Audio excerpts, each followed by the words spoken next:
would your life change if you woke up this morning and find that someone had deposited $9 million in your bank account?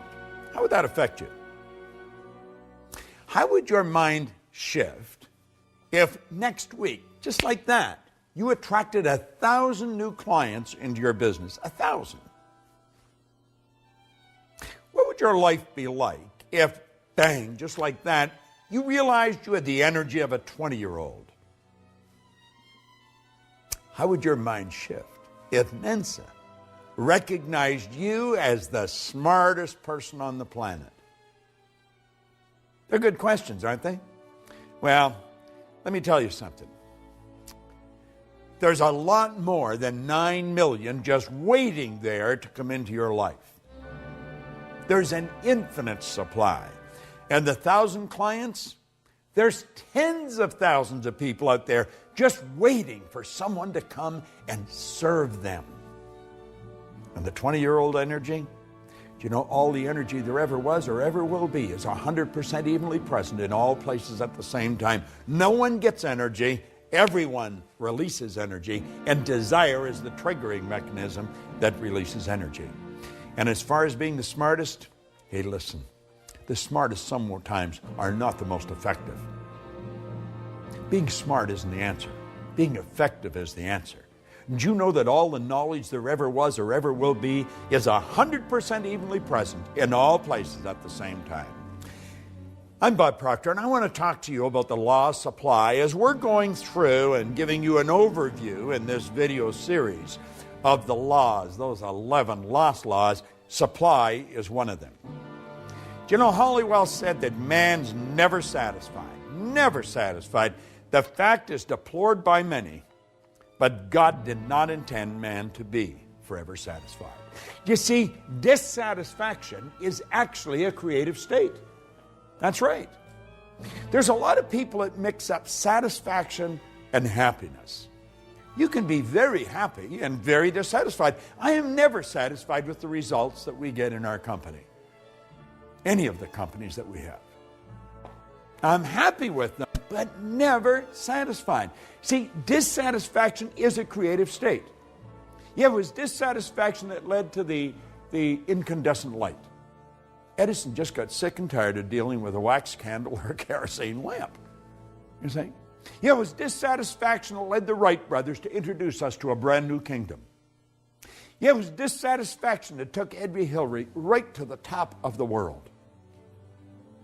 It was dissatisfaction that caused John Kennedy to make a statement that we would be on the moon in this decade. He said that way back in the 60s.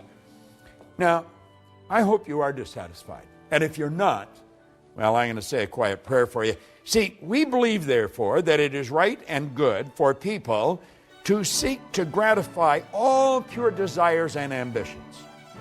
Now, I know there's a lot of people that don't agree with that, but they don't agree with a lot of things. But you're going to find out the small select group of people that really understand these laws, understand there is an infinite source of supply. Everything comes from one infinite source. Everything's made from the same. The difficulty with some is that they can more easily look to the creature as the source of their substance than to the creator. It's just beyond the average person's grasp. We don't really believe that God is the source of our substance. Now, when we start to believe it, I think it starts to happen. Let me share something with you that I read a long time ago. Dr. Wernher von Braun was one of the greatest scientists that ever lived. He's considered by many as the father of the space program. Think about this for a moment. He said after studying this now before I mention this, let me also mention that for a long time, science and religion were antagonistic. They just could not come together. But they since have come together. Now, von Braun said that after years of studying the spectacular mysteries of the cosmos, he was led into a firm belief in the existence of God. Now, I'm not trying to turn this into a religious dissertation. I am just mentioning my own personal belief after studying these laws for very close to 50 years. I see the law as the uniform and orderly method of the omnipotent God. A law is something that happens every time with every person everywhere. And everyone that has accomplished anything will be quick to tell you this. See, as we look back, everybody loves a dead genius. They really do. But you know, all of these great geniuses from history that we look at, they weren't considered geniuses when they were alive. The Wright brothers were considered real heretics. They really were. See, the people that made it happen, they were out of the box. They weren't ordinary thinkers, but they understood that there was this governing process called the law. You see, before we're able to believe in abundance of good, we've got to then see and enjoy that everything comes from one infinite source of supply. And when we really understand that, everything is going to change direction for us. Nothing can be made from something any more than something can be made from nothing. But where does water come from? Let's give it some thought. If we went outside on a nice clear day and stood there with a cup, just stood there, and we were patient, and we stayed there long enough, do you know that that cup would fill with water? Yeah. You would see in the no thing, you would see a cloud formation. And the cloud would become very heavy and very dark, and before long, water would fall out of it. Now, if we stayed there with that cup, where would the water go to? It'd go right back to where it came from. See, as above, so below. As below, so above. I want you to think about that. Nothing is created or destroyed. Everything's in a constant evolution of change. We literally live in an ocean of motion. You and I have the godlike ability to create images in our mind. And as we create the images in our mind, we control the vibration that we're in, and that vibration sets up an attractive force. In the seminars that I conduct, I hold up a little acorn sometimes that comes from a giant oak tree. But the little acorn is nothing but a mass of energy in a high speed of vibration. It's just a little physical nut. Now, if I kept that acorn in my pocket, that acorn would disintegrate because it's governed by a very, very basic law, create or disintegrate. And it's not in an environment that's conducive to its unfoldment. But let's suppose I take and I plant that acorn in the earth. Do you know that there's particles of earth that are in harmonious vibration with that little mass of energy that we call an acorn? See, if you looked at the acorn through a microscope, it's not solid. It's just a little mass of energy that's dancing. Let me digress for a moment. Let's suppose I took 2 drops of water on a glass top table and I pushed them together until they touched. Then I'd have 1 drop, wouldn't I? I'd have a bigger drop. Let's suppose I put another drop and I pushed it together. Now, what do you think the odds are of me separating that one little drop, the one little puddle, I guess I could say, back into the same 3 little mass of molecules, the same 3 dots? You know it's not going to happen. You know, what God hath joined together gives it new meaning, doesn't it? Well, you see, there's particles of energy that's jammed right up against the acorn in the earth that don't vibrate in harmony with the acorn.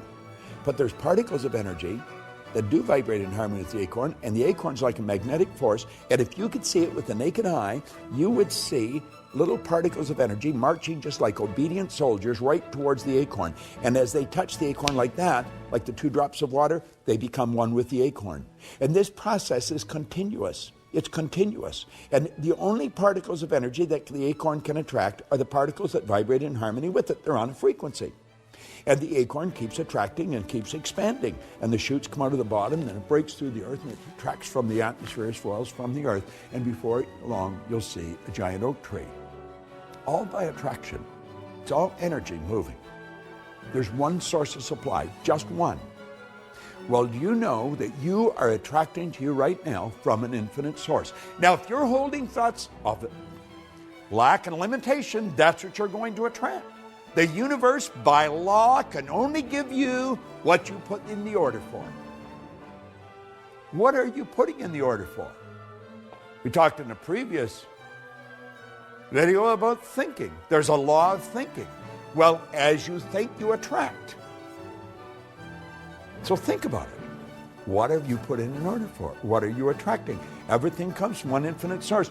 You might say, well, I don't really understand that. Then just take my word for it, because I do understand it. And if you study it for a while, you're going to start to understand it. Like Solomon said, in all you're getting, get understanding. Well, let's understand where everything does come from. There's no lack. There's no limitation. As long as you live through your sensory factors and just go by what you see, then there will be lack and limitation because you're dealing with a very limited view. But when you start dealing with God's eye view, you see things from a much higher level. There's no lack and no limitation.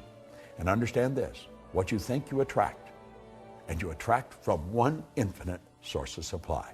Study this law of supply. It's a phenomenal law. And it works for every person, every time, everywhere. This is Bob Proctor, and thank you.